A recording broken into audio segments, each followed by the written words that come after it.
Good morning, my ad riding friends. This is day 6 on my ad ride that mostly have been on the Trans-Sweden Trail. Yesterday at day 5 I did the tour and had like a Viking safari. And it got really late because Mälardalen that I've been in is just so populated, so you can't camp wherever you want. It's difficult as well to get a nice spot. However, very late yesterday at like 23:30 I got me a spot.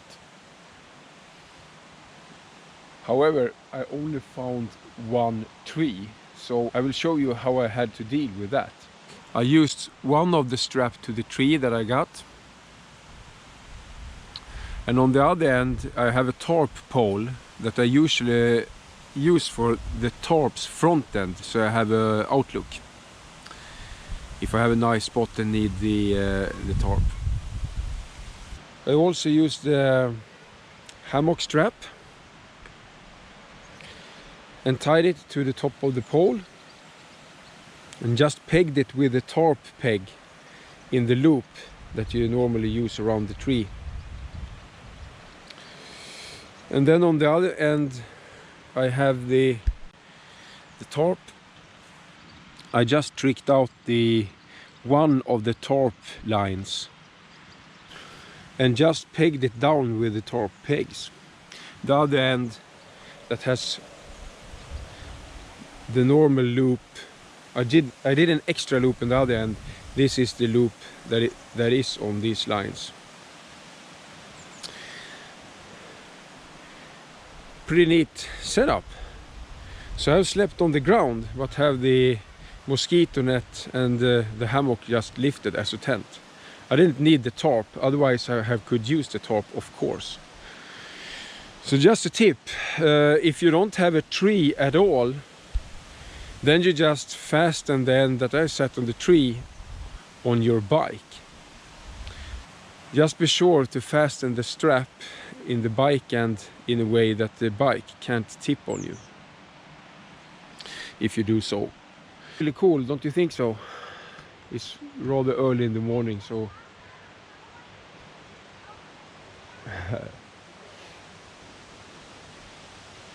morning walk. The father with his 2 kids on a morning walk. It's a rather nice area. I am at Trångsfors, and it's normally an RV parking, and I just took a chance to look at this spot. I saw a couple in a tent over there, and they actually pitched the tent at the only spot there we have 2 trees that suits to hang up a hammock. But that's happened. They can't know that hammockers are in the same areas. Alright, so I'm heading home. So this 6th day is my last day on this trip. So I will head down towards Trollhättan from this area. Curvy roads, no TST. However, when I reach the height of Tiveden I will have a detour, because I have some routes in Tiveden. So I will ride some nice trails there. So look forward to that. So stay tuned.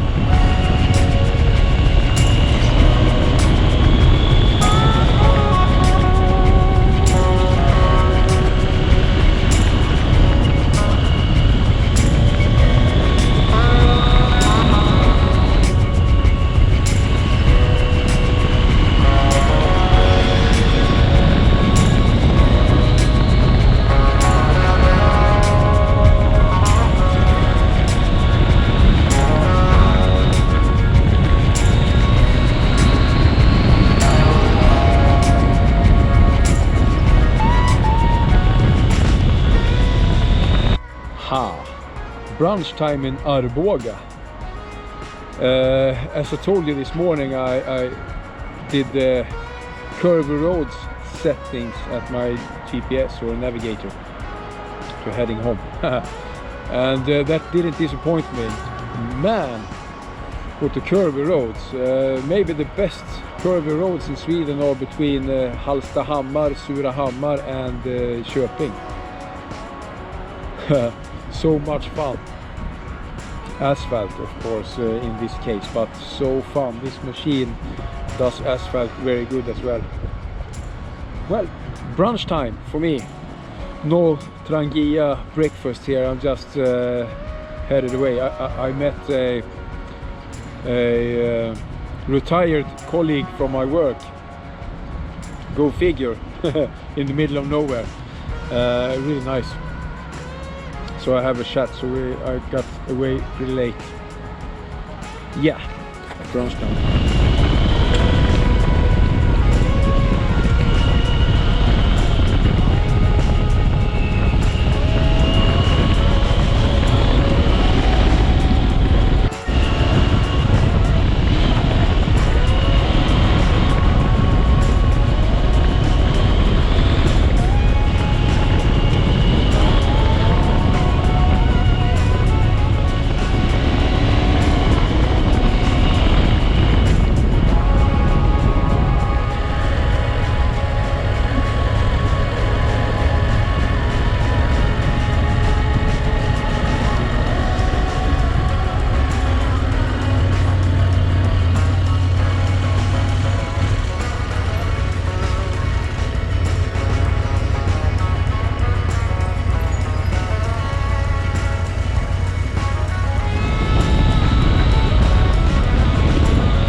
Well, what a day so far. I started in Hallstahammar this morning by an old forge, as you saw. And I just pushed the way home on my navigator and used the curvy roads on the first part. From Hallstahammar to Askersund. And amazing roads for this automatic calculation for curvy roads. It started with probably the best curvy roads in Sweden. Of course there are more, but there is a known road, Brudfjällsvägen. Oh wow, this is so much better. Really, really, really nice between Hallstahammar, Surahammar and down to Köping. And then suddenly gravel roads pop up at Arboga on south, like a roller coaster, exactly like those asphalt roads. And it has been like that all the way down to Askersund from Hallstahammar, a roller coaster on gravel and asphalt roads, the best of it.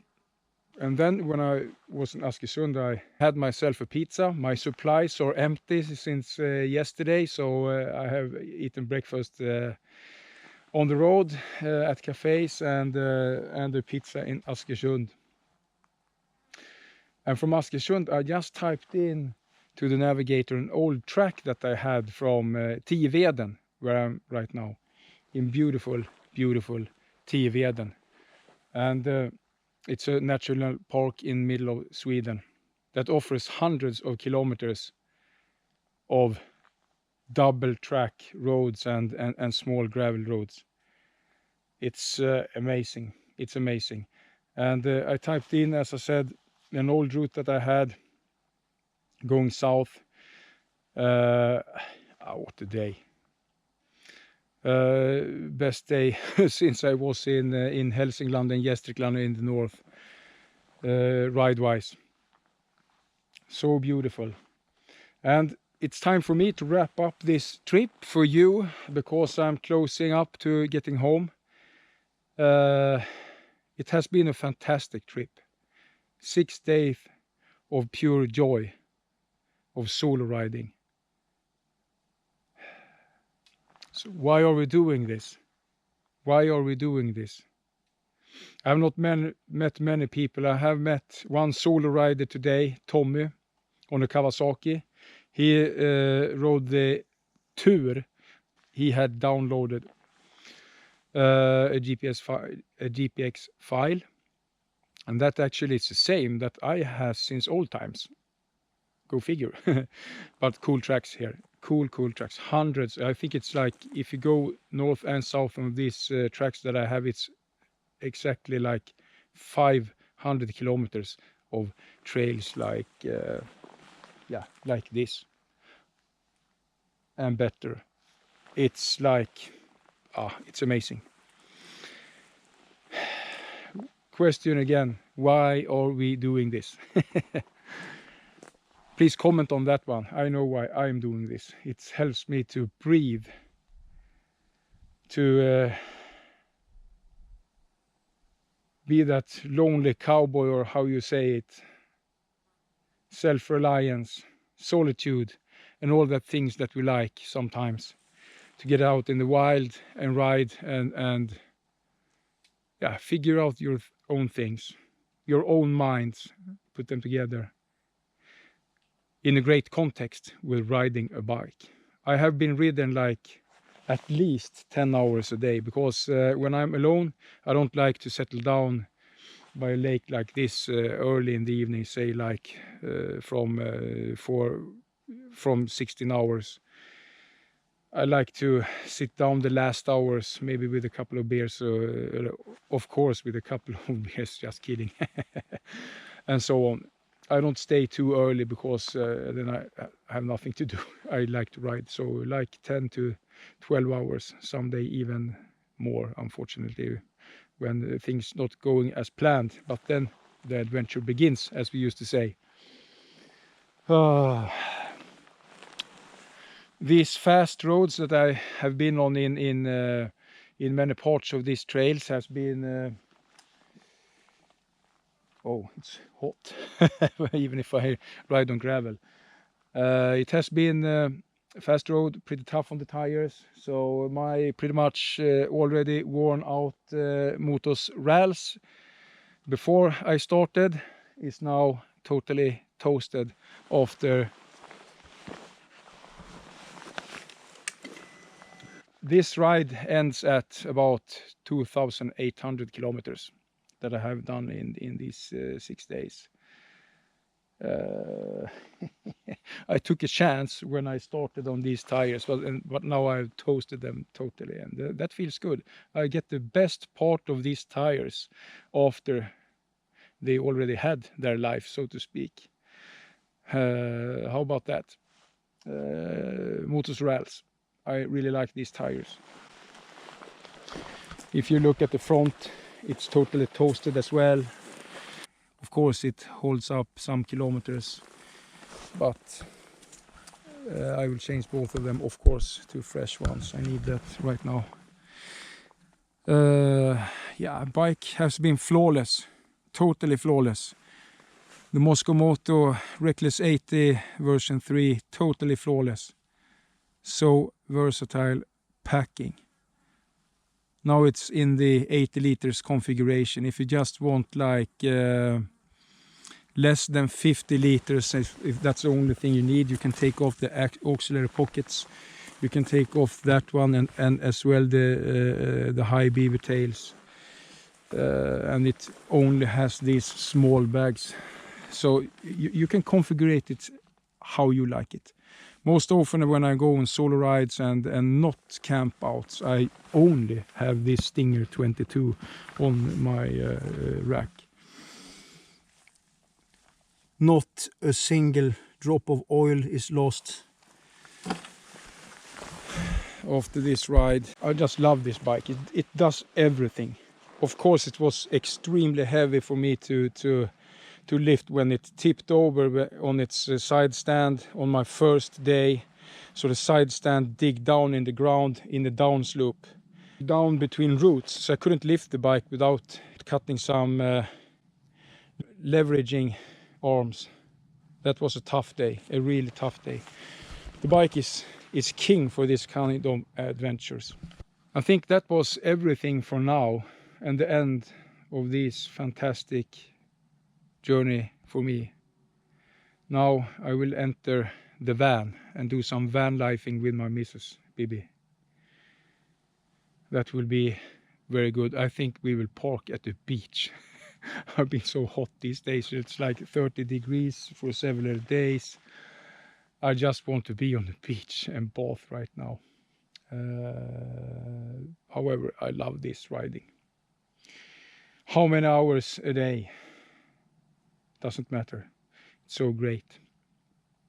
And hope you enjoyed these videos. It's been difficult with all the video material, of course, because yeah, I like to ride. I'm on vacation and so on, and I have